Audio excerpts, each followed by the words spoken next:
आज हम बात करने वाले हैं एक ऐसी सच्ची प्रेम कहानी के बारे में जो सुनकर आप सभी को बहुत ही मजा आने वाला है। ये एक ऐसी स्टोरी है जिसमें आफरीन को इरफान नाम के अपाहिज लड़के से प्यार हो जाता है। इरफान भी आफरीन को चाहता है। इरफान के पैर का ऑपरेशन होने वाला होता है और दोनों एक दूसरे से शादी करने वाले होते हैं। इरफान के पैर का ऑपरेशन ठीक से हो और वो चलने लगे, इसीलिए आफरीन रो रो कर दुआएं मांगती है। क्या इरफान अपने पैरों पर खड़ा हो पाएगा? क्या आफरीन और इरफान की शादी हो सकेगी? ये जानने के लिए आप सभी देखें लव लाइफ चैनल में ये स्टोरी, और इस स्टोरी का नाम है अपाहिज से मोहब्बत का सिला।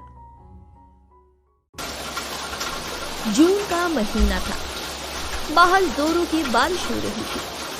आफरीन अपने दोनों बहनों फरहीन और एमन के साथ बारिश में छत पर नहा रही थी। साथ ही वह अपने डिग्री कॉलेज से बीकॉम पास करने की खुशी भी मना रही थी और गाना गा रही थी। आज मैं ऊपर आसमान नीचे, आज मैं आगे ज़माना है पीछे, आज मैं ऊपर आसमान नीचे, आज मैं आगे ज़माना है पीछे। Tell me ओ खुदा ला ला ला ला ला, अब मैं क्या करूं? ला ला ला ला ला ला, चलो सीखे चलो, आज मैं ऊपर आसमान नीचे।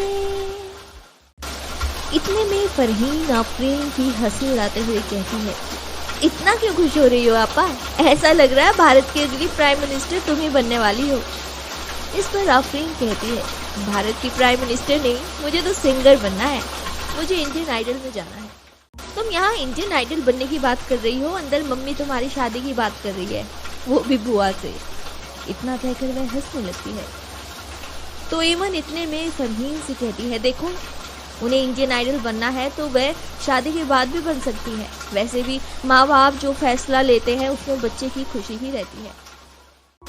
एमन आफरीन से कहती है, देखो आपा तुम परेशान ना हो, जैसे खुश रहती हो वैसे ही रहो, और तुम फरहीन आपा की बातों में बिल्कुल ना आना, उनकी तो आदत है छोटी सी बात को बड़ा करना। इतना कहकर एमन छत से कमरे में चली जाती है। एमन भले ही आफरीन और फरहीन से छोटी रहती है, लेकिन वह दोनों से कई गुना समझदार रहती है। एमन के जाने के बाद आफरीन फिर मजे से बारिश में नहाने लगती है। इतने में फरहीन आफरीन के पास जाती है और कहती है, आपा अब तुम अपना बचपन छोड़ दो, ये बारिश में नहाना, बच्चों के साथ खेलना, सहेलियों के साथ हंसी मजाक, ये सारी चीजें बस कुछ टाइम की ही है। तुम्हारी असली जिंदगी तो शादी के बाद शुरू होगी। क्या तुमने कभी अपनी आगे की जिंदगी के बारे में सोचा है? फरहीन की बातों से आफरीन थोड़ा चौंक सी जाती है और पूछती है, मतलब तुम क्या कह रही हो फरहीन? मुझे कुछ समझ नहीं आ रहा है, साफ साफ कहो जो भी कहना है। फरहीन तुम्हारी पढ़ाई पूरी हो गई है, बुआ अब अम्मी से तुम्हारी शादी इरफान भाई से करने के लिए अम्मी को समझा रही है। वह कह रही है कि आफरीन का रंग भी कम है, हाइट भी ज़्यादा नहीं है, जितनी जल्दी हो इसकी शादी करके हटा। वह चाहती है कि तुम्हारी शादी इरफान भाई से हो जाए। उनका कहना है कि इरफान एक पैर से अपाहिज है, इसीलिए उसके अब्बू यानी कि मामू शादी के लिए मान जाएंगे। इतना सुनते ही जैसे ही आफरीन के पैरों तले जमीन निकल जाती है, वो थोड़ी देर तो एकदम शॉक में रहती है। इरफान आफरीन के मामू का बेटा है जो कि एक पैर से अपाहिज है। वह बनारस के कछुआ गांव में अपने परिवार के साथ रहता है और आफरीन दिल्ली शहर की रहने वाली लड़की है। उसकी शादी गांव में होगी, उसने कभी सोचा भी नहीं था। आफरीन फरहीन से पूछती है, तुम ये क्या कह रही हो? फरहीन क्या मम्मी इस बात के लिए मान गई? फरहीन अभी तो नहीं, लेकिन जिस तरह से बुआ अम्मी के पीछे पड़ी है वह उन्हें जरूर मना लेगी। मेरी मानो तो तुम मम्मी से साफ साफ मना कर देना शादी के लिए, और अपनी शादी के लिए खुद एक लड़का पसंद करो, खुद की पसंद की शादी ज्यादा सही रहती है। इतना कहकर फरहीन अंदर चली जाती है और बारिश अब रुक जाती है, लेकिन आफरीन अभी भी वहीं छत पर खड़ी फरहीन की कही हुई बातों के बारे में गहराई से सोचती रहती है। आफरीन दिल की अच्छी लड़की रहती है और बहुत ही ज्यादा सीधी भी। छोटी छोटी बातों को वह दिल में लगा लेती है और किसी भी बात को गहराई से सोचने लगती है। इतने में अंदर कमरे में आवाज आई, वो भी उसकी मम्मी की। आफरीन, बारिश रुक गई है, आकर कपड़े बदल लो वरना सर्दी हो जाएगी। आफरीन अपने ख्यालों से जागती है, ऊपर देखती है और फिर अंदर रूम में चली जाती है। 3 दिन गुजर जाते हैं। आफरीन की बुआ आज अपने घर कलकत्ता जाने वाली है। उनकी दोपहर 1 बजे की ट्रेन है। जाते जाते वह फिर आफरीन की अम्मी सना को आफरीन और इरफान के रिश्ते के बारे में समझाती है। देखो सना, मैं जा रही हूँ घर। अगर तुम राजी हो तो मैं इरफान के अब्बू से बात करूं। जैसा होगा तुम मुझे फोन कर देना। इतना कहकर वह चली जाती है। 2 दिन बाद आफरीन, मम्मी, मैं अपनी सहेलियों के साथ बाहर घूमने जा रही हूँ, शाम तक घर आ जाऊंगी। आफरीन की मम्मी, सना देखो बिटिया, अब तुम बाहर घूमना टहलना थोड़ा कम करो और घर का थोड़ा काम काज भी सीखो। अब हमें तुम्हारी शादी भी करानी है ना। दूसरे के घर जाओगी, घर के काम और खाना पकाना नहीं आएगा तो कैसा चलेगा। आफरीन थोड़ी सीधी रहती है, इसीलिए अपनी मम्मी की बातों का जवाब नहीं देती और चुपचाप अपनी मम्मी की बातों को सुनती रहती है। आफरीन की मम्मी, तुम्हारी बुआ तुम्हारी शादी इरफान से कराने के लिए कह रही हैं। वह गांव का लड़का जरूर है, एक पैर से थोड़ा भचक कर भी चलता है, लेकिन वह बहुत अच्छे नेचर का, पढ़ा लिखा और होनहार लड़का है। वह सरकारी नौकरी की तैयारी भी कर रहा है। आज नहीं तो कल जरूर उसकी सरकारी नौकरी लग ही जाएगी। कहो तो मैं भाई से बात करती हूँ तुम्हारे और इरफान की शादी के बारे में। अपनी मम्मी की ये बातें सुनकर आफरीन को गुस्सा तो बहुत आता है, लेकिन वह अपना गुस्सा पी जाती है। वह अपना गुस्सा अपनी मम्मी पर नहीं उतारती, लेकिन उनसे साफ कह देती है, अम्मी, मैं दिल्ली शहर की पढ़ी लिखी लड़की हूँ। वह एक छोटे से गांव का लड़का, हमारा कोई मेल नहीं है। मैं उससे शादी नहीं कर सकती। इतना कहकर वह बाहर अपनी सहेलियों के साथ चली जाती है। शाम को आफरीन वापस घर आती है और अपनी अम्मी के साथ किचन के कामों में हाथ भी बटवाती है। आफरीन की मम्मी ये देखकर काफी खुश भी होती है कि अब उनकी बेटी धीरे धीरे समझदार हो रही है। उसने उनकी कही बात को नहीं टाला। सब लोग रात के खाने पर एक साथ बैठते हैं। आफरीन के अब्बू, अम्मी, दोनों बहनें और आफरीन का भाई फैजल। आफरीन के अब्बू, आज खाना तो बहुत अच्छा बना है, इसमें से एक अलग ही खुशबू आ रही है। खाना खाने में भी बहुत लजीज है। तुमने तो आज कमाल कर दिया सना। आफरीन का भाई फैजल भी हाँ में हाँ मिलाता है और कहता है, आज सच में आपने बहुत ही बढ़िया खाना बनाया है, दिल कर रहा है कि खाता ही जाऊं, खाता ही जाऊं। इस पर आफरीन की अम्मी खुश होकर कहती है, आज ये खाना अकेले मैंने नहीं, मेरे साथ आफरीन ने भी बनवाया है। भले ये किचन में कभी खाना नहीं बनाती थी, लेकिन सिर्फ देख देख कर ही सीख गई और आज किचन में मेरे साथ ऐसे खाना बनवा रही थी जैसे बरसों से बनाती आ रही हो। सच में मेरी बेटी बहुत ही होनहार है। आफरीन की मम्मी आफरीन को बहुत प्यार करती थी। वह उसके हुनर की कदर भी करती थी, इसीलिए दिल से उसकी तारीफ भी करती थी। आफरीन के अब्बू ने भी उसकी तारीफ की। वाह बेटी, आज तो कमाल कर दिया तुमने, बहुत ही लजीज खाना बनाया है।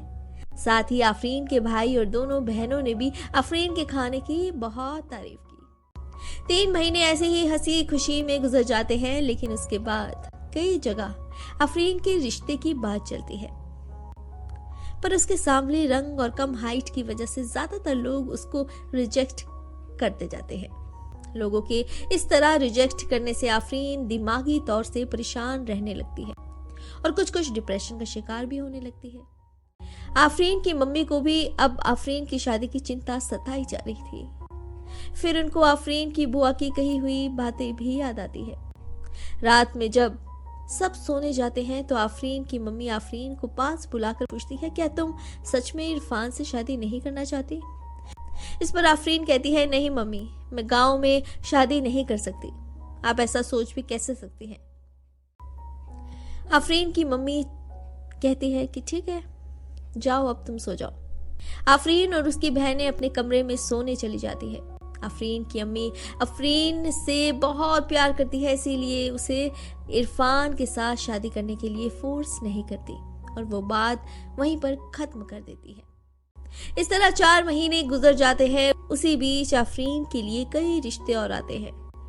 कुछ को आफरीन नहीं पसंद आती तो कुछ रिश्ते आफरीन और उसकी बहनों को पसंद नहीं आते। आफरीन की बहन फरहीन फिर से उसे बहकाती है, देखो आपा, मैं तो कहती हूँ कि खुद से ही अपने लिए लड़का पसंद कर लो, बार बार रिजेक्ट होने की झंझट छोड़ो। आफरीन, तुम जानती हो ना फरहीन की हमारे परिवार में लव मैरिज नहीं होती, फिर भी तुम। फरहीन, तो क्या हुआ, शुरुआत तुम कर दो, आखिर जिंदगी तो तुम्हें बितानी है ना। फरहीन उसे इसीलिए बहकाती है लव मैरिज करने को, क्योंकि वह भी किसी से मोहब्बत करती रहती है और उससे शादी करना चाहती है। इसीलिए वह सोचती है कि अगर बड़ी बहन शुरुआत करे तो उसके लिए रास्ता आसान हो जाएगा। आफरीन फरहीन की इस बात को दिल से सोचने लगती है और अपने ही ख्यालों की गहराई में खोती जाती है। इतने में कमरे में एमन आ जाती है और फरहीन से कहती है, फरहीन आपा, तुम क्यों आफरीन आपा के पीछे पड़ी रहती हो? तुम जानती हो ना आपा कितनी सीधी और भोली भाली है। वह कभी अब्बू और मम्मी का दिल दुखाने के बारे में सोच भी नहीं सकती। खबरदार अगर तुमने आफरीन आपा को फिर से बहकाने की कोशिश की तो। फरहीन इतराते हुए, जाओ, मुझे क्या, मैं तो बस आपा की अच्छाई के लिए ही कह रही थी, बाकी इनकी मर्जी। इतना कहकर वह चादर मुंह पर डालकर सो जाती है। एमन आफरीन को समझाती है, देखो आफरीन आपा, तुम एकदम परेशान ना हो, आज नहीं तो कल तुम्हारी शादी अच्छी जगह होगी। और वैसे भी वो सारे रिश्ते जो थे ना, वो एक भी तुम्हारे लायक नहीं थे आपा। एक दिन ऐसे लड़के से तुम्हारी शादी होगी ना, जो तुम्हारी बाहरी खूबसूरती को नहीं देखेगा बल्कि तुम्हारे टैलेंट से प्यार करेगा। इतना कहकर वह आफरीन को साथ लेकर बेड पर सो जाती है। आफरीन भी उसकी बातों से खुश होती है और आंखें बंद करके सो जाती है। दूसरे दिन सुबह आफरीन की नींद जल्दी खुल जाती है और वह देखती है कि फरहीन छुपकर किसी लड़के से फोन पर बात कर रही थी। आफरीन फरहीन से गुस्से में पूछती है, किससे बात कर रही हो इतनी सुबह सुबह फोन पर? फरहीन हड़बड़ा जाती है और जल्दी से झूठ बोलती है, वो आपा, मैं अपनी सहेली से बात कर रही थी, नोट्स के बारे में कुछ डिस्कस कर रही थी। आफरीन उसकी तरफ शक की निगाह से देखती है और वहां से चली जाती है। अब फरहीन सोचती है कि ये मेरे पीछे ना पड़े, इसीलिए वह उसको बहकाने की प्लानिंग करती है ताकि उसको उसके बॉयफ्रेंड से बात करने पर वह टोके ना। फरहीन सोचती है कि अगर आफरीन का भी कोई बॉयफ्रेंड बन जाए तो वह उसको रोक टोक नहीं करेगी। अब फरहीन आफरीन को बहकाने के लिए सही वक्त का इंतजार करती है। 3 दिन बाद आफरीन के मामू यानी कि इमरान के अब्बू घर आते हैं अपने बड़े बेटे की शादी का कार्ड लेकर। आफरीन के मामू अपनी बहन से 15 दिन बाद शाहिद की शादी है सना, और तुम सबको शादी में 10 दिन पहले से आना है। सना, ये भी कोई कहने की बात है भाईजान, हम सब शाहिद की शादी में जरूर आएंगे। 5 दिन बाद सना अपने तीनों बेटियों को लेकर बनारस की कछुआ गांव अपने भाई के घर पहुंच जाती है। आफरीन के अब्बू और फरहीन का भाई फैसल घर में ही रुकते हैं और शादी के 2 दिन पहले बनारस जाएंगे, वो ये डिसाइड करते हैं। फरहीन, एमन और आफरीन खूब अच्छे से तैयार होती हैं। फरहीन रेड कलर की टॉप और वाइट लॉन्ग स्कर्ट पहनती है। एमन पिंक कलर का चूड़ीदार और कुर्ती पहनती है, साथ ही थोड़ी सी चूड़ियां भी पहनती है। आफरीन को जीन्स बहुत पसंद है, वह ब्लू रंग की जीन्स और साथ में पिंक कलर की लॉन्ग टॉप और वाइट स्टॉल ओढ़ती है। तीनों बहनें बहुत ही प्यारी लगती है। भले ही आफरीन का रंग सांवला था और हाइट थोड़ी कम थी, लेकिन उसके चेहरे पर मासूमियत भरी पड़ी थी और चेहरे पर ऐसी कोशिश थी कि वह उसे सबसे अलग बनाती थी। शहर की लड़कियां आफरीन, फरहीन, एमन गांव पहुंचती हैं तो उनको वहां की हरियाली, वहां की हवाएं, वहां के खेत सब कुछ बहुत ही पसंद आते हैं। दिल्ली शहर से बनारस के गांव में पहुंचकर जैसे उन्हें सुकून और शांति मिल रही हो, उन्हें वहां बहुत अच्छा लगता है। आफरीन लोग जैसे ही मामू के घर पहुंचती है, वैसे ही सामने से उनको इरफान आता हुआ नजर आता है। इरफान गॉगल्स पहने सामने से चला आ रहा था। उसकी स्मार्टनेस और उसकी मासूमियत से आफरीन जैसे खो सी गई। वैसे तो इरफान आफरीन के मामू का लड़का और उसका बचपन का दोस्त था और इन लोगों की मुलाकात साल 2 साल में हो जाती थी, लेकिन इस बार आफरीन जैसे उसकी तरफ खींची चली जा रही थी। ऐसा इसलिए हुआ क्योंकि उसकी मम्मी और बुआ उन दोनों के रिश्ते की बात कर चुकी थी। आफरीन इरफान को आते हुए देख रही थी और उसी में खो सी गई। फरहीन आफरीन के अट्रैक्शन को समझ रही थी। अब तो जैसे उसको सही मौका मिल गया था आफरीन को बहकाने का। फरहीन ने चुटकी बजाते हुए आफरीन को ख्यालों से जगाया। तब तक इरफान आ चुका था उनको घर के अंदर ले जाने के लिए। सभी घर में चले जाते हैं। रात हो जाती है, सब खाना खा के अपने अपने कमरे में चले जाते हैं। आफरीन अपने कमरे की बालकनी से बाहर हरियाली का नजारा ले रही थी। ठंडी ठंडी हवाएं चल रही थी जो आफरीन के बालों की लटों को उड़ा रही थी। आसमान में तारे जगमगा रही थी। सामने हरे हरे पेड़ों पर जुगनू जगमगा रहे थे। चांद की रोशनी उस पूरे नजारे को और भी खूबसूरत बना रही थी। इतने में आफरीन की नजर इरफान पर पड़ती है जो घर के नीचे आंगन में शादी के फंक्शन की कुछ तैयारी कर रहा था। आफरीन फिर इमरान को देखती चली जाती है। इतने में फरहीन वहां पर आ जाती है और फिर आफरीन को ख्यालों से जगाती है। फरहीन चुटकी बजाते हुए, जब इरफान भाई इतने पसंद है तो शादी के लिए मना क्यों किया? आखिर क्या कमी है उनमें? सिर्फ थोड़ा सा पैर ही खराब है ना, लेकिन दिखने में तो अच्छे हैं। नेचर भी काफी अच्छा है। आज नहीं तो कल सरकारी नौकरी भी मिल जाएगी। मेरी मानो तो तुम उनसे शादी कर लो। फरहीन आफरीन को बहकाती है। आफरीन कहती है, ये तुम क्या कह रही हो? फरहीन, सच ही तो बोल रही हूँ आपा। ऐसा लड़का तुमको नहीं मिलेगा। वैसे भी तुम्हारे लिए जितने रिश्ते आए कोई भी अच्छे नहीं थे। ये लड़का तो उनसे कई गुना अच्छा है। आफरीन, फरहीन, परवर छोड़ो और मेरी कही हुई बात को समझो।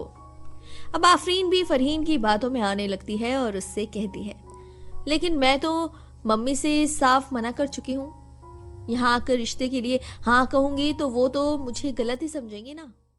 इस पर फरहीन कहती है, इन सब चीजों की फिक्र तुम ना करो। हम लोग इरफान भाई से 3 साल बाद मिले हैं। पहले तुम उनसे ठीक से बात करो, उनसे दोस्ती करो और उनको समझो कि वो कैसे हैं। बाद में अगर बात बनती है तो तुम खुद इरफान भाई से कह देना कि वो शादी के लिए रिश्ता भेजें। आफरीन कहती है, ठीक है, लेकिन मैं बात करना शुरू कैसे करूंगी? फरहीन, ओह डोंट वरी आपा, वो सब मैं संभाल लूंगी। अभी तुम जाकर सो जाओ। सुबह मैं तुम्हारी उनसे बात कराती हूँ और मोबाइल नंबर भी दिला दूंगी। आफरीन सोने चली जाती है।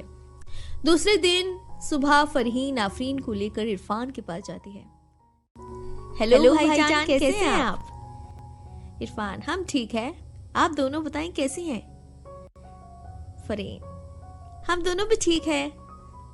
इरफान, 3 सालों बाद मिल रहे हैं दोबारा हम लोग। फरहीन ने कहा, हाँ। आफरीन ने भी हाँ में हाँ मिलाई। फरहीन ने इरफान को आफरीन की तरफ मुखातिब करते हुए कहा, 3 साल बाद मिल रहे हैं तो क्या हुआ?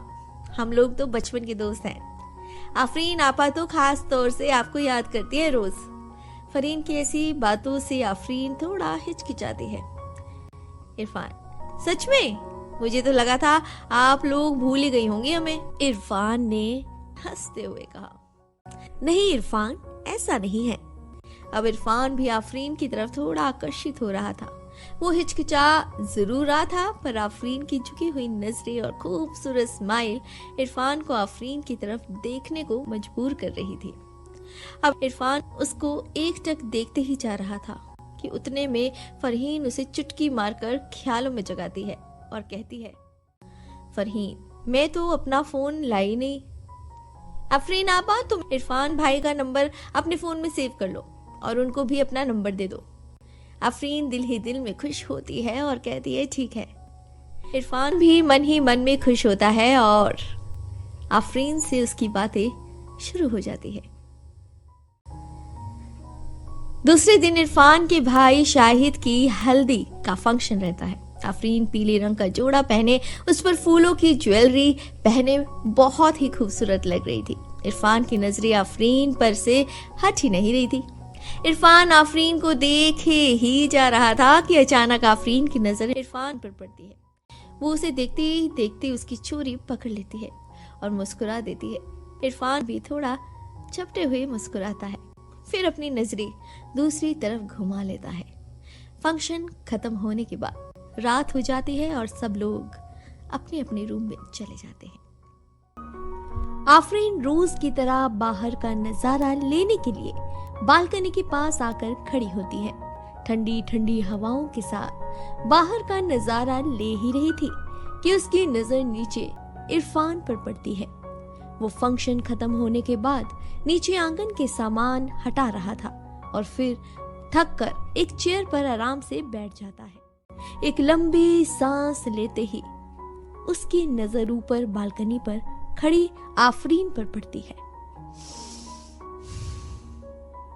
वो उसे देखकर मुस्कुराता है। आफरीन भी उसके जवाब में शर्माते हुए मुस्कुराती है। इरफान अपना फोन अपनी पॉकेट से निकालता है और आफरीन को देखते हुए मैसेज करता है, क्या हुआ, आप अभी तक सोई नहीं? आफरीन भी बालकनी पर खड़े होकर उसको देखते हुए रिप्लाई करती है, नहीं, मैं थोड़ा बाहर हरियाली का मजा ले रही थी। लेकिन आप अभी तक काम में लगे हैं, आपको नहीं सोना है क्या? इरफान, चारों तरफ सारे सामान फैले हुए थे, उन्हें समेटना भी जरूरी था, तो बस उसी में लगे थे। हमारा काम बस खत्म ही हो गया है और हम सोने ही जा रहे थे कि आप दिख गई। ओह अच्छा, तो जाइए, आप अब सो जाइए, मैं भी बस थोड़ी देर में जा रही हूँ सोने। ठीक है, वैसे एक बात कहें हम आपसे? जी कहिए। आज आप येलो कलर में बहुत ही प्यारी लग रही थी। आफरीन उसकी तारीफ से बहुत खुश होती है और कहती है, थैंक यू, टेक केयर, अल्लाह हाफिज। यू टू, अल्लाह हाफिज। अब आफरीन बार बार इरफान की तारीफ को सोच सोच कर खुश हो रही थी और मन ही मन में गाना गा रही थी। पहला नशा पहला खुमार, नया प्यार है नया इंतजार, कर लूं मैं क्या अपना हाल, ऐ दिले बेकरार, मेरे दिले बेकरार, तू ही बता। पहला नशा पहला खुमार। सुबह होती है। आफरीन अपना फोन उठाती है तो उसमें इरफान का मैसेज आया रहता है, good morning dear. Afreen Irfan के मैसेज को देखकर मन ही मन मुस्कुराती है और उसके मैसेज का जवाब देती है, गुड मॉर्निंग। इरफान, आज आप क्या कर रही हैं? अगर आप फ्री हो और बुरा ना माने तो हम आपको अपना गांव घुमाना चाहते हैं। क्या आज आप अपना समय हमारे साथ बिताएंगी? क्या आप हमारे साथ चलेंगी? आफरीन, मैं अकेले कैसे? मम्मी और बाकी सब क्या सोचेंगे? इरफान, आप उसकी फिक्र ना करें, वो सब हम संभाल लेंगे, आप बस हाँ या ना में जवाब दें। आफरीन शर्माते हुए दिल ही दिल में खुश होती है और हाँ बोल देती है। दोपहर 1 बजे तक सब एक साथ बैठकर खाना खा रहे थे।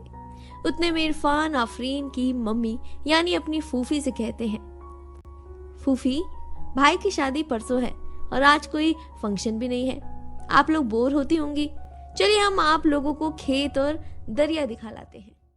इरफान की अम्मी भी कहती है, हाँ इरफान, ये लोग जब से यहाँ पर आए हैं घर से बाहर ही नहीं निकले, घर में बैठे बैठे भी बोर हो गई होंगी, तुम सबको गांव घुमा लाओ, शहर तो बहुत देख लिया, अब इन लोगों को गांव की सैर भी करा दो, इस पर आफरीन की मम्मी कहती है, बेटा अब इस उम्र में मैं कहाँ जाऊंगी, मुझसे नहीं चला जाएगा।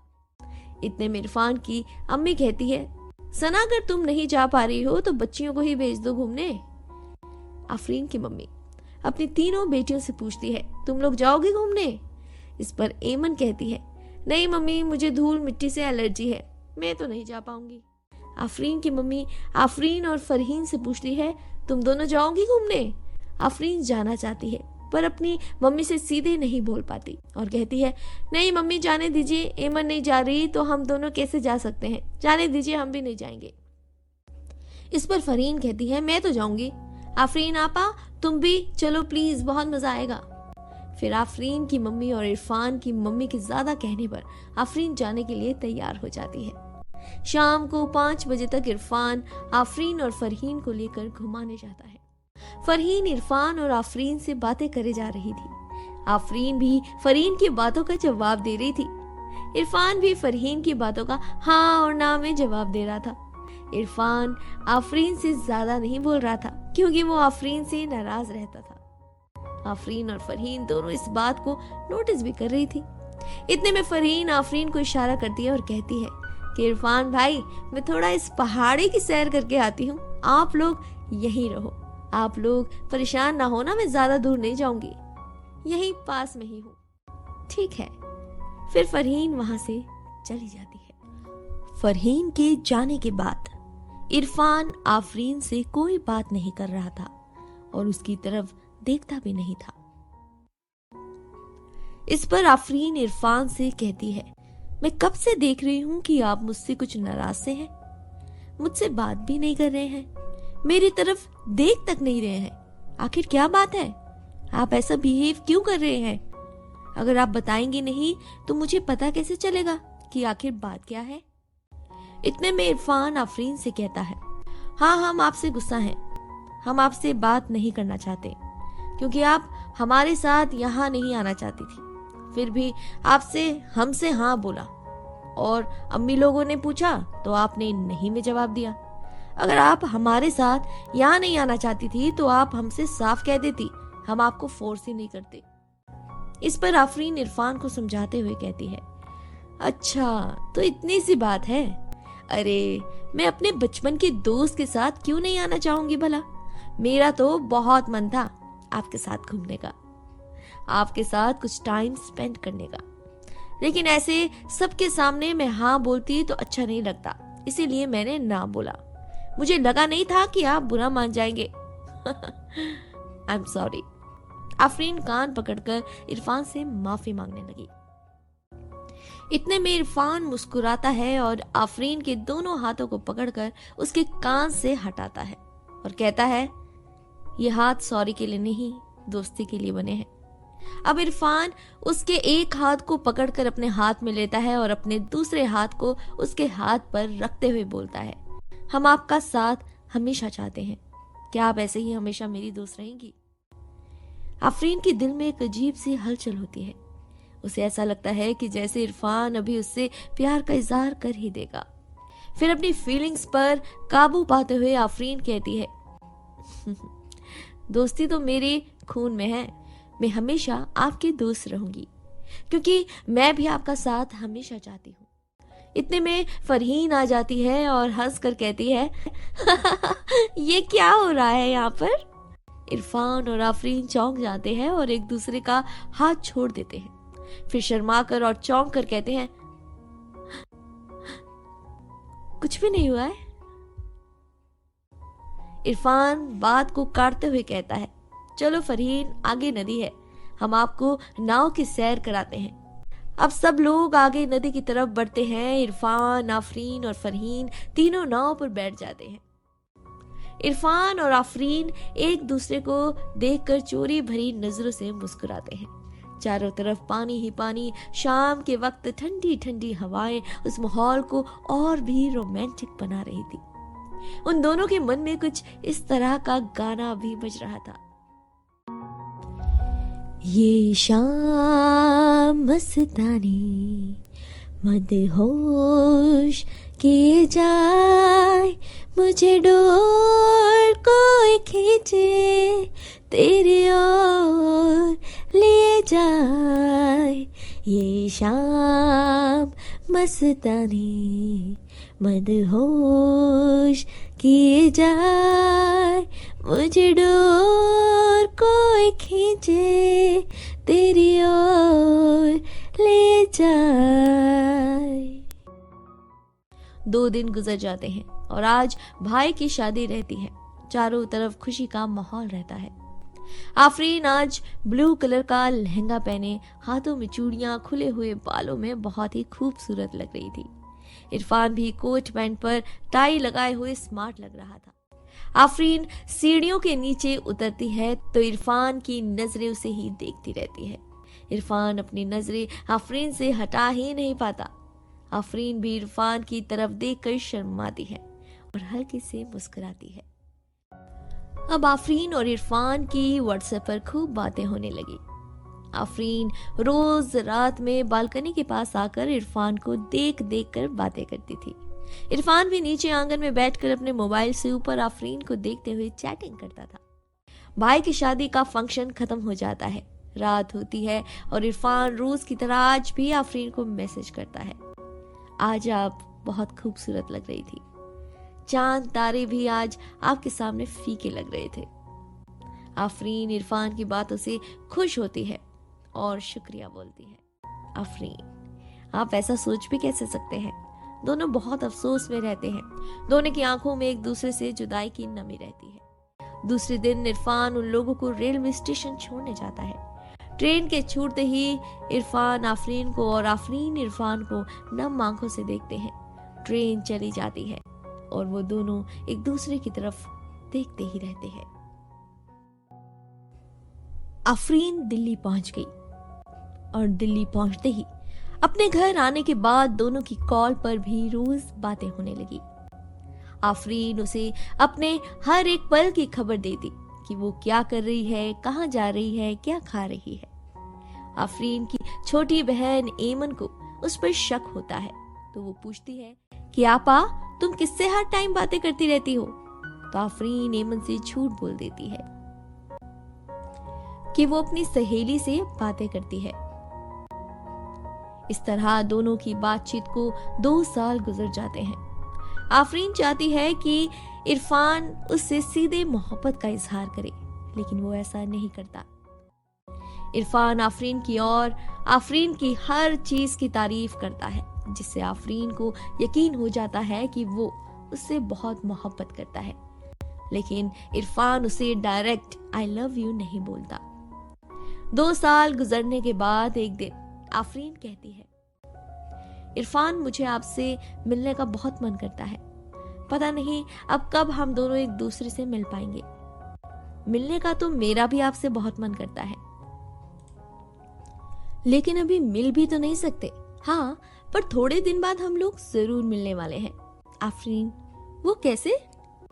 वो ऐसे क्योंकि जकिया फूफी की बेटी यानी कि मायरा आपा की शादी होने वाली है। कुछ ही दिन में वो मेरे और आपके घर शादी का कार्ड लेकर आएगी। अब मेरी फूफी और आपकी खाला है तो जाना तो पड़ेगा ही। कुछ दिनों बाद शादी का कार्ड दोनों के घर पहुंचता है। दोनों बहुत ही खुश रहते हैं कि वो अब एक दूसरे से मिलेंगे। दोनों मुंबई शादी में जाने के लिए पैकिंग करते हैं। आफरीन इरफान के लिए गुलाब का फूल, एक फ्रेंडशिप बैंड और एक लव लेटर लिखती है।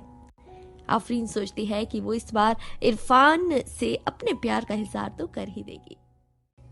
अपने लेटर में वो लिखती है, मैंने सोचा भी ना था कि मेरी जिंदगी कभी इतनी खूबसूरत भी हो सकती है, लेकिन जब से आप मेरी लाइफ में आए हैं, मुझे मेरी जिंदगी का हर पल, हर लम्हा बड़ा ही प्यारा लगने लगा है।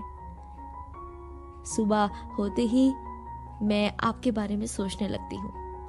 रात होती है तो मुझे आपका ही ख्याल रहता है। ना जाने आंखों में सिर्फ और सिर्फ आपका ही चेहरा नजर आता है। एक पल के लिए भी मेरे दिमाग से आपकी तस्वीर नहीं हटती। आज मैं आपसे अपने दिल की बात कहना चाहती हूँ, जो मैं हमेशा से कह नहीं पाई। Irfan, I love you. I love you so much. मैं आपसे बहुत प्यार करती हूँ और अपनी पूरी जिंदगी सिर्फ और सिर्फ आपके साथ ही बिताना चाहती हूँ और आपसे कहना चाहती हूँ, क्या आप हमसे शादी करेंगे? अपने इस लव लेटर, रोज और फ्रेंडशिप बैंड को आफरीन अपने बैग में रख लेती है और अपनी फैमिली के साथ मुंबई शादी में चली जाती है। आफरीन लोग शादी में 2 दिन पहले से ही चले जाते हैं। इरफान लोग शादी वाले दिन आएंगे, ऐसा इरफान ने आफरीन से कहा था। आफरीन फरहीन को बताती है कि शादी वाले दिन वो इरफान को अपने दिल की बात कह देगी। फरहीन भी खुश हो जाती है कि आखिर वो जो चाहती थी आखिर वो हो ही गया। दोनों एक दूसरे से बातें करती रहती हैं। तभी एमन उनके पास आती है और कहती है, आपा मेरी ज्वेलरी नहीं मिल रही है, क्या तुम दोनों जानती हो? आफरीन कहती है कि वहीं तुम्हारे बैग में होगी, फिर से जाओ और ठीक से देखो। एमन फिर रूम में जाती है लेकिन उसे बैग में ज्वेलरी नहीं मिलती।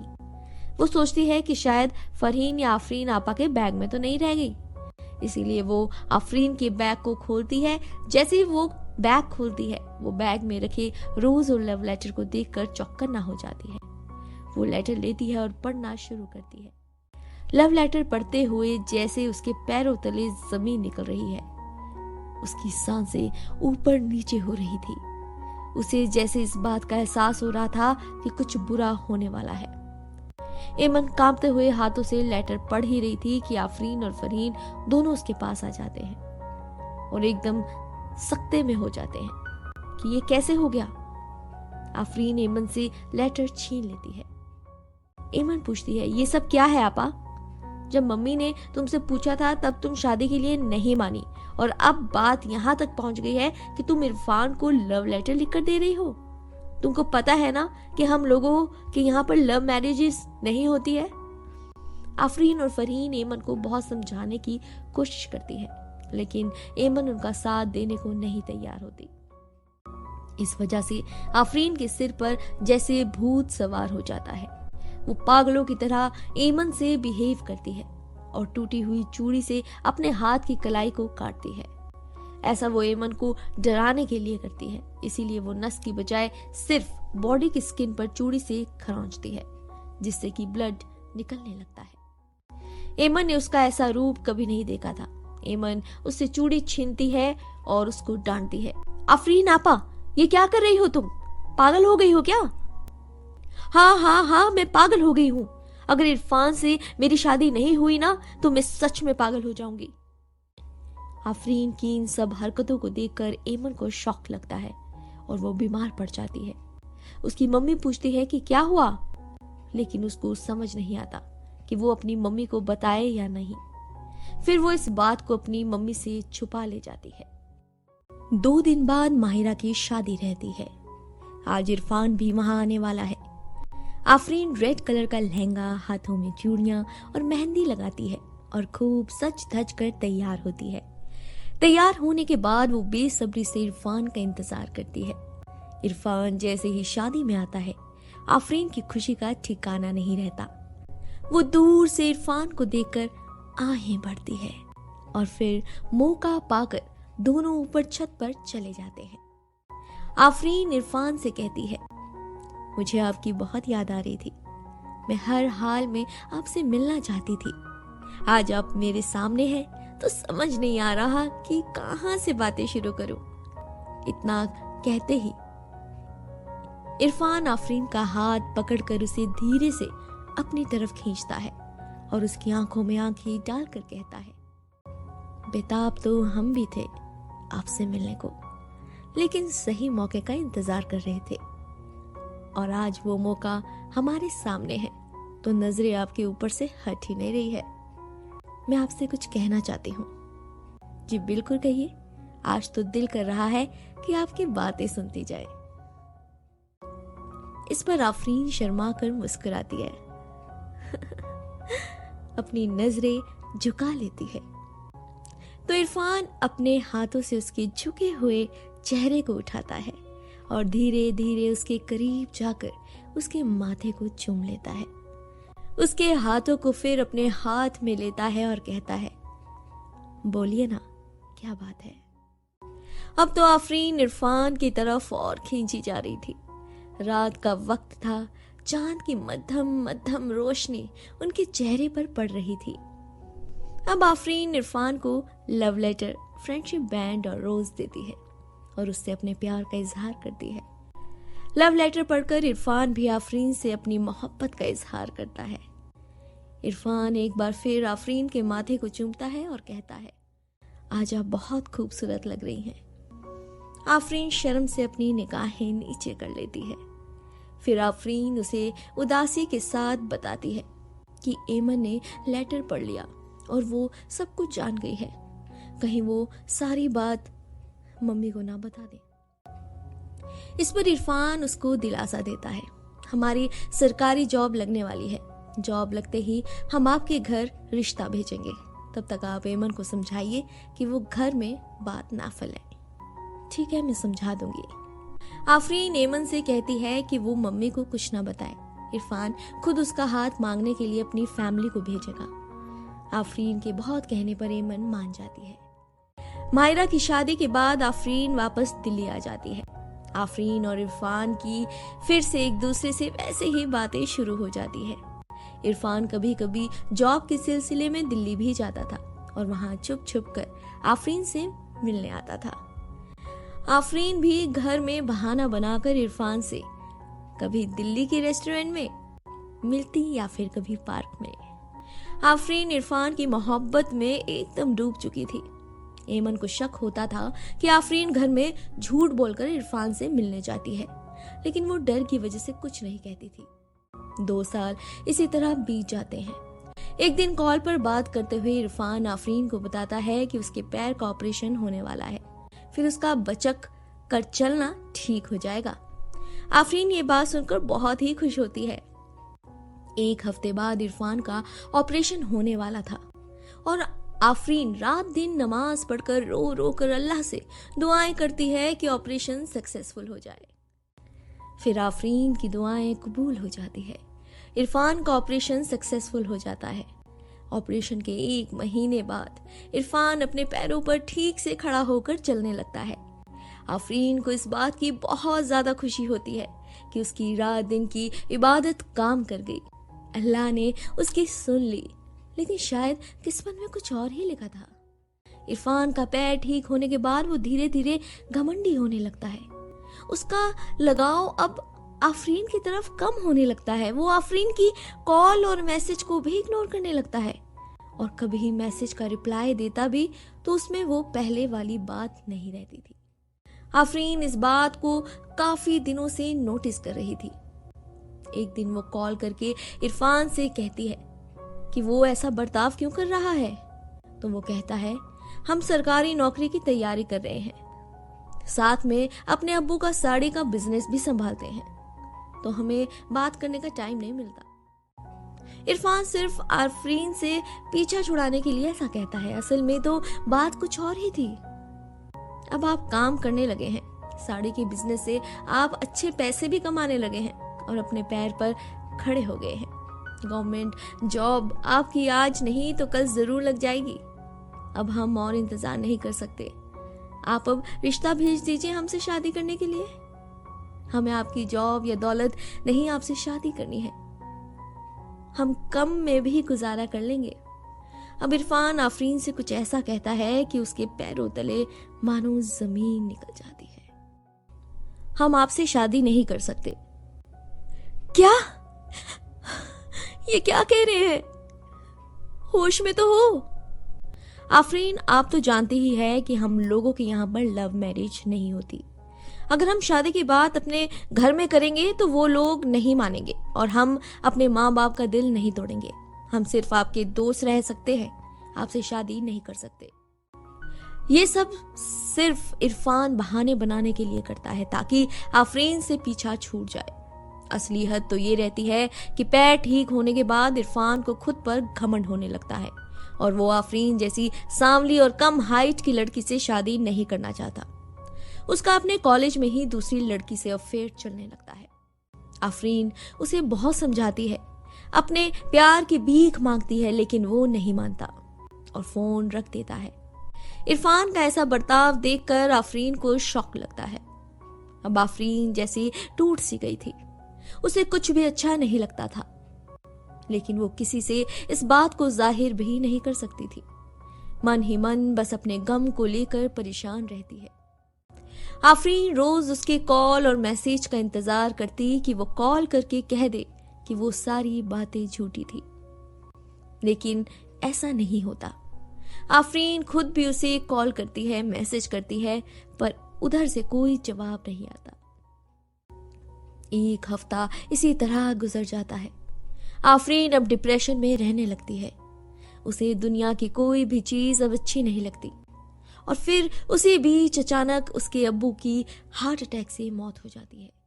अब तो जैसे आफरीन पर गमों का पहाड़ ही टूट पड़ता है। रो रो कर उसका बुरा हाल हो जाता है, जिसकी वजह से वो बार बार बेहोश होने लगती है। लेकिन जब उसको होश आया तो आफरीन को इस बात का इंतजार था कि उसके इस दुख में इरफान उसका साथ देने जरूर आएगा और आकर उसको सहारा देगा और उसे अपना लेगा। लेकिन ऐसा नहीं होता। 3 दिन गुजर जाते हैं। इरफान का घर आना तो दूर, उसका ना तो कोई कॉल आता है और ना ही कोई मैसेज। एक तरफ बाप की मौत का सदमा तो दूसरी तरफ इरफान की बेवफाई। इन दोनों चीजों का आफरीन पर इतना बुरा असर पड़ता है कि वो दिमागी रूप से बीमार होने लगती है।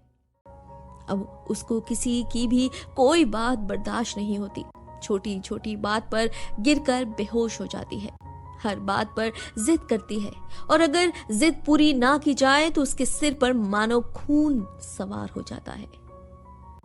वो इस तरह गुस्सा करती जैसे भूल भुलैया फिल्म की अवनी, जब वो खुद को मंजुलिका समझती है। सब उसको बहुत समझाते हैं, दिलासा देते हैं, पर उसके ऊपर किसी की बातों का कोई असर नहीं पड़ता। वो जैसे अपने आप में ही नहीं रहती। एक दिन तो ऐसा हादसा होता है जो एमन को हिला कर रख देता है। एमन कमरे में अपने कपड़े प्रेस कर रही थी कि तभी उसे दूसरे कमरे से हंसने की आवाज सुनाई देने लगती है।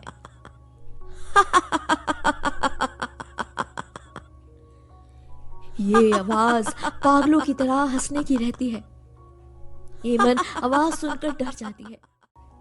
वो कमरे की तरफ डरते डरते जाती है और कमरे के अंदर देखती है तो उसको आफरीन टूटी हुई चूड़ी से अपने हाथ काटते हुए और हंसते हुए दिखती है।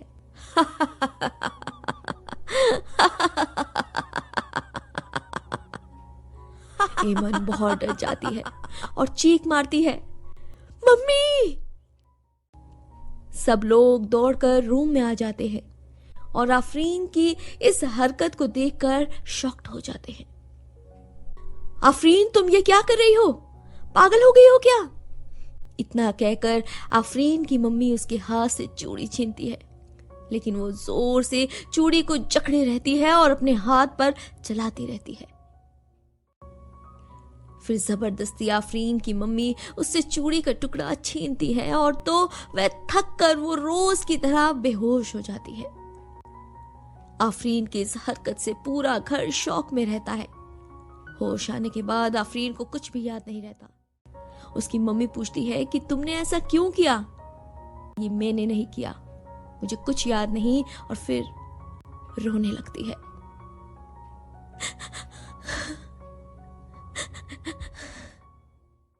एक हफ्ते तक आफरीन ऐसी ही हरकत करती है। कभी वो अपना हाथ काटती है तो कभी पैर, कभी वो छुरी का इस्तेमाल करती, कभी चूड़ी के टुकड़े का तो कभी प्लेट का। लेकिन उसमें एक बात थी, वो कभी अपनी नसें नहीं काटती थी। बस वो उतना ही अपनी बॉडी पर कट मारती थी जितने में उसकी बॉडी से ब्लड निकल सके। आफरीन की मम्मी रो रो कर उससे मिन्नतें करती है कि वो ऐसा ना करे।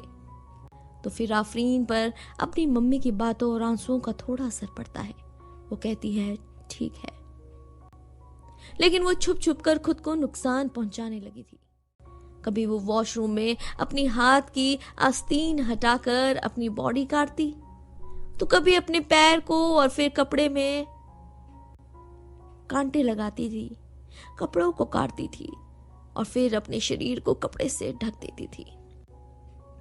सबको लगा कि आफरीन ने खुद को नुकसान पहुंचाना छोड़ दिया है, लेकिन सच्चाई का पता सबको तब चलता है जब एक दिन आफरीन के पैर में दर्द रहता है। आफरीन की मम्मी उसके पैरों की मालिश करने के लिए उसकी सलवार ऊपर करती है तो उसके पैरों में कट के इतने सारे निशान देखकर हैरान रह जाती है। आफरीन की मम्मी उससे कुछ भी नहीं कहती, पर अंदर से बहुत डर जाती है। कुछ लोगों को लगता है कि आफरीन के ऊपर कोई साया है, इसीलिए वो ऐसा करती है, लेकिन आफरीन की मम्मी इन सब बातों पर यकीन नहीं करती और वो समझ जाती है कि आफरीन को दिमागी इलाज की जरूरत है। इसीलिए वो उसे ट्रीटमेंट के लिए डॉक्टर के पास ले जाने का फैसला करती है। एमन की बताई बातों से उसकी मम्मी को बहुत दुख पहुंचता है, लेकिन वो अपनी बेटी आफरीन की जान बचाने के लिए उसको बहुत प्यार से समझाती है और कहती है, देखो बिटिया, इरफान तुम्हारे लायक नहीं था, तभी उसने तुम्हें धोखा दिया।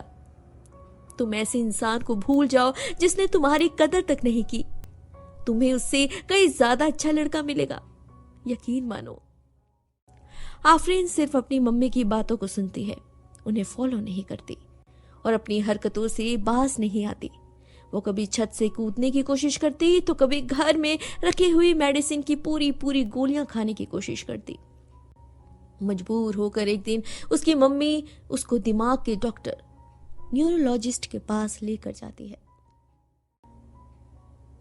डॉक्टर आफरीन की काउंसलिंग करती है और पूरे मामले को समझ जाते हैं। फिर वो आफरीन की मम्मी से कहते हैं, इस उम्र में लड़कियों के साथ अक्सर ऐसा हो जाता है और उनकी ऐसी कंडीशन की वजह से लोग सोचते हैं कि उन पर किसी चुड़ैल का साया है, जिसकी वजह से लोग डॉक्टर के पास ना जाकर किसी झाड़ फूंक करने वाले लोगों का सहारा लेते हैं, जिससे कंडीशन और भी ज्यादा खराब हो जाती है। आपने बहुत अच्छा किया कि आप आफरीन को सही वक्त पर यहां ट्रीटमेंट के लिए ले आए। आफरीन दिमागी तौर से कमजोर हो गई है। बार बार लोगों का उसे रिजेक्ट करना, फिर इरफान से उसका प्यार होना, फिर इरफान का उसे धोखा देना और अचानक से उसके अब्बू की मौत, ये सारी चीजें वो बर्दाश्त नहीं कर पा रही। अगर आप अपनी बेटी को पहले की तरह देखना चाहती हैं तो कोई अच्छा लड़का देखकर उसकी शादी कर दीजिए, या फिर अगर इरफान भी उससे शादी कर ले तब भी वो ठीक हो जाएगी। घर आने के बाद आफरीन की मम्मी उसको बहुत समझाती है कि वो इरफान को भूल जाए, लेकिन वो ऐसा करने को तैयार ही नहीं होती। वो पागलों की तरह बार बार उसे कॉल लगाती है, लेकिन वो कॉल रिसीव नहीं करता। उसकी मम्मी रोज आफरीन को समझाती है, लेकिन वो नहीं समझती और पागलों की तरह इरफान को मैसेज और कॉल लगाती है, पर वो रिप्लाई नहीं देता। आफरीन की ऐसी कंडीशन देखकर फरहीन और एमन इरफान को कॉल करते हैं और कहते हैं, आफरीन से शादी कर लो वरना वो तुम्हारे बगैर मर जाएगी। लेकिन उसे किसी की बात से कोई फर्क नहीं पड़ता और वो कॉल काट देता है। एमन और फरहीन दोनों कई बार इरफान को कॉल करके समझाती हैं, लेकिन वो नहीं मानता। इस पर एमन गुस्से से इरफान को खरी खोटी सुनाती है, तुम ना मेरी बहन के लायक ही नहीं हो, पता नहीं कैसे तरस खाकर उसने तुम्हें पसंद कर लिया, लेकिन तुम ये ना समझना कि तुम उसे धोखा दे दोगे तो उसे कोई नहीं मिलेगा। हम लोग अपनी आपा की इतने अच्छे लड़के से शादी कराएंगे ना कि तुम देखते ही रह जाओगे। इतना कहकर वो कॉल कट कर देती है। एमन और फरहीन दोनों आफरीन को इरफान की इन हरकतों के बारे में बताती हैं। अब धीरे धीरे वो भी समझने लगी थी कि इरफान अब उसको पूरी तरह धोखा दे चुका है। अपनी मम्मी और बहनों की परेशानी को देखते हुए आफरीन पहले से खुद को काफी संभाल चुकी थी। अब उसने अपने आप को नुकसान पहुंचाना बंद कर दिया था, लेकिन वो डिप्रेशन से बाहर नहीं आई थी। उसकी उदासी कम नहीं हुई थी। हालांकि आफरीन की बहनें और मम्मी उसकी उदासी को दूर करने के लिए हर कोशिश करती थी। इसी बीच एक दिन आफरीन के लिए एक अच्छा सा रिश्ता आता है। आफरीन की मम्मी उसे समझाती है शादी करने के लिए, पर वो नहीं मानती। मजबूर होकर आफरीन की मम्मी रोने लगती है और कहती है, अगर तुम अपनी जिंदगी में आगे नहीं बढ़ना चाहती और इरफान में ही तुम्हारी खुशी है तो कल सुबह मैं बनारस जाऊंगी और इरफान से हाथ जोड़कर तुम्हें अपनाने की भीख मांगूंगी। इतना कहकर आफरीन की मम्मी ऊपर कमरे में पैकिंग करने चली जाती है। आफरीन रात भर सोच में पड़ी रहती है। उसको एक तरफ इरफान की बेवफाई दिखाई देती है और दूसरी तरफ अपनी मम्मी और बहनों के आंसू। वो सोचती है कि एक धोखेबाज शख्स के लिए उसने अपनी फैमिली को कितनी तकलीफ, कितने दर्द दिए हैं, लेकिन मेरे परिवार ने फिर भी मुझे हर तरह से संभाल कर रख दिया और कितना सपोर्ट किया। वो सोचती है कि जिस इंसान पर उसने आंख बंद करके भरोसा किया, पैर ठीक होने के बाद कैसे वो एकदम से बदल गया। उसने एक बार भी पीछे मुड़कर नहीं देखा। इस तरह आफरीन रात भर गहरी सोच में डूबी रहती है। इरफान का धोखा, परिवार का सपोर्ट, सब कुछ वो याद करती है। इस तरह कब सुबह हो जाती है पता ही नहीं चलता। सुबह आफरीन बाथरूम से नहाकर बाहर निकलती है तो उसकी मम्मी बनारस जाने के लिए तैयार हो जाती है। वो दरवाजे से बाहर निकलने ही वाली थी कि आफरीन अपनी मम्मी का हाथ पकड़ लेती है और आंखों में आंसू लिए हुए कहती है, ना जाइए मम्मी। आफरीन की मम्मी उसको पलट कर देखती है। अपनी गलतियों और इरफान की बेवफाई का एहसास करते हुए आफरीन अपनी मम्मी के गले लगकर जोर जोर से रोने लगती है और कहती है, मैंने आप लोगों का बहुत दिल दुखाया है। मेरी वजह से आप लोग कितना परेशान हुए। मेरी गलतियों, मेरे पागलपन को आप सबने बर्दाश्त किया और मुझ पर थोड़ा सा भी गुस्सा नहीं किया। कोई और होता ना अम्मी तो मुझे अपने हाल पर छोड़ देता, लेकिन अम्मी आप लोगों ने हमेशा मेरा साथ दिया। मेरी बहनों ने सिर्फ मेरी खुशी के लिए उस इरफान से बात की, उसे समझाने की कोशिश की। आई एम सॉरी अम्मी। आफरीन का इस तरह से पछतावा और समझदारी देखकर सभी लोगों की आंखों में खुशी के आंसू आ जाते हैं। आफरीन की मम्मी भी अब उसकी तरफ आस भरी निगाहों से देखती है तो अपने आंसुओं को पोंछते हुए आफरीन कहती है, मम्मी मैं आपका सिर उस बेवफा इरफान के सामने तो क्या किसी के सामने नहीं झुकने दूंगी। मैं अब आपको और तकलीफ नहीं दूंगी अम्मी। आप जहां कहेंगी, जैसे कहेंगी मैं वहां शादी कर लूंगी। इतना कहकर आफरीन अपनी मम्मी की तरफ देखकर मुस्कुराती है। आफरीन की मम्मी और बहनें सब बहुत खुश हो जाते हैं। कुछ दिन बाद लड़के वाले आफरीन को देखने आते हैं। आफरीन की बहनें आफरीन को बहुत अच्छे से तैयार करती है और इस बार लड़के वाले आफरीन को पसंद कर लेते हैं, जैसे वो रिश्ता आफरीन के लिए अल्लाह की तरफ से आया हो। फिर आफरीन की मम्मी और बहनें भी लड़का देखने जाती है और उनको भी इस बार लड़का और उसका नेचर बहुत पसंद आता है। आफरीन की मम्मी को यकीन हो जाता है कि वो लड़का आफरीन का बहुत ख्याल रखेगा, उससे बहुत प्यार करेगा। आफरीन की बहनों और भाई की रजामंदी से उनकी मम्मी आफरीन की शादी फिक्स कर देती है। अब घर में खुशी का माहौल रहता है। चारों तरफ घर में रौनक ही रौनक रहती है। सभी लोग शादी की तैयारियों में बिजी रहते हैं। बीच बीच में आफरीन थोड़ी गुमसुम जरूर हो जाती है, लेकिन जब उसकी बहनें उसके होने वाले हस्बैंड की अच्छाई के बारे में उसको बताती है तो वो खुश हो जाती है और शर्मा जाती है। अब वो दिल ही दिल में अपने होने वाले हस्बैंड के बारे में सोचती है और सपने बुनती है और दिल ही दिल में उसके गाना बजता है। हीरे हीरे ना खोलियो मैं तो साहिबा होई, घोड़ी लेके आवे ले जाए, घोड़ी लेके आवे ले जाए। ओद जे मैं ते मेरे वर का हसदा है सचरा सवेरे वर का, अख बंद कर लेते ठंडे हनेरे वर का। फिर वो भी अपनी शादी की तैयारियों में बिजी हो जाती है। शादी के लिए कौन सा लहंगा लेना है, शादी में कौन सी ज्वेलरी पहननी है, वो सब कुछ डिसाइड करती है। आफरीन की इस तरह अपनी शादी की तैयारियां करने से सब कुछ खुशी का माहौल बन जाता है। कुछ महीनों बाद आफरीन की धूमधाम से शादी हो जाती है। आफरीन का हस्बैंड उससे बहुत मोहब्बत करता है। इस तरह आफरीन पहले की तरह नॉर्मल और खुश रहने लगती है और इरफान को एक बुरा ख्वाब समझकर भूल जाती है। अब फिर से उसे जिंदगी खुशहाल लगने लगती है। अब वो मन ही मन अपने हस्बैंड को देखकर ये गाना गाती है।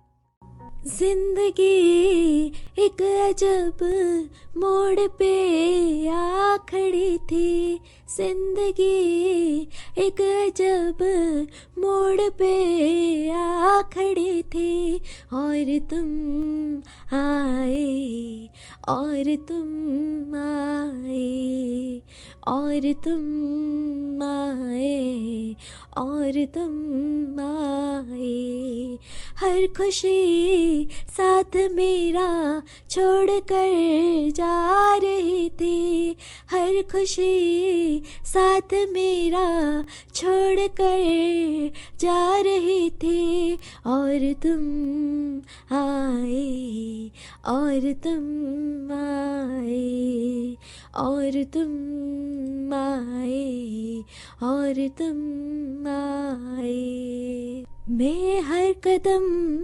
दिलबर हो साथ चलूं, थाम के हाथों में हो हाथ चलूं, सारे उम्र दामन हो छोड़ू ना, डोर उम्मीदों की हो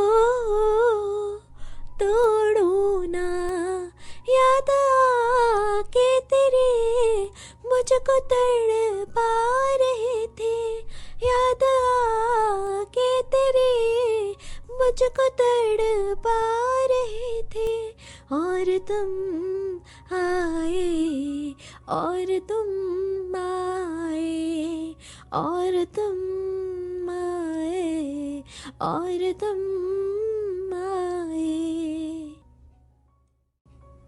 आप सुन रहे थे कहानी अपाहिज से मोहब्बत का सिला। दोस्तों, इस कहानी से हमें ये सीख मिलती है कि जिंदगी किसी के लिए नहीं रुकती और ना ही उसे रोकना चाहिए। अगर कोई आपको धोखा दे रहा है तो आप आंसू बहाने की बजाय उसे भूलने की कोशिश करें। अपनी खुशी अपने परिवार में ढूंढें। एक ऐसे शख्स को ढूंढें जो आपसे सच्चा प्यार करे और आपको दिल से चाहे, जैसे आफरीन का हस्बैंड उससे मोहब्बत करता है। इसके अलावा आप कोई भी ऐसी हरकत ना करिए जिससे आपको और आपके परिवार दोनों को तकलीफ पहुंचे। जी हाँ, इस कहानी से देखा क्या सीख मिली? तो आशा है कि आप लोग भी ऐसी गलती कभी ना करें। प्यार वही सच्चा होता है जो उम्र भर तक साथ निभाए, और जब किसी को कोई प्यार नहीं मिलता है तो कभी कोई ऐसी हरकत ना करे जिससे आपको और आपके परिवार वालों को तकलीफ हो। तो दोस्तों, आप देख रहे हो लव लाइफ चैनल और यहाँ पर आप सभी ने देखा सुना अपाहिज से मोहब्बत का सिला एपिसोड्स, और ये बहुत ही अच्छी लव स्टोरी थी जो आप लोगों ने सुनी। तो आप सारे एपिसोड वाइज सुन सकते हो और हमारे चैनल को जरूर सब्सक्राइब कीजिए और नोटिफिकेशन के लिए बेल आइकन को जरूर क्लिक कीजिए ताकि सारी नोटिफिकेशंस आप तक पहुंच सके और कोई भी इंटरेस्टिंग लव स्टोरीज आप मिस ना करें। जी हाँ, हमेशा याद रखें, जो होता है अच्छे के लिए होता है और जो होगा वो भी अच्छे के लिए होगा। ये मैसेज मेरा अब तक है। जी हाँ, और इस मैसेज को सब जगह स्प्रेड जरूर कीजिएगा। तो दोस्तों, और इंटरेस्टिंग एपिसोड्स और इंटरेस्टिंग लव स्टोरीज सुनने के लिए देखते रहिए लव लाइफ चैनल।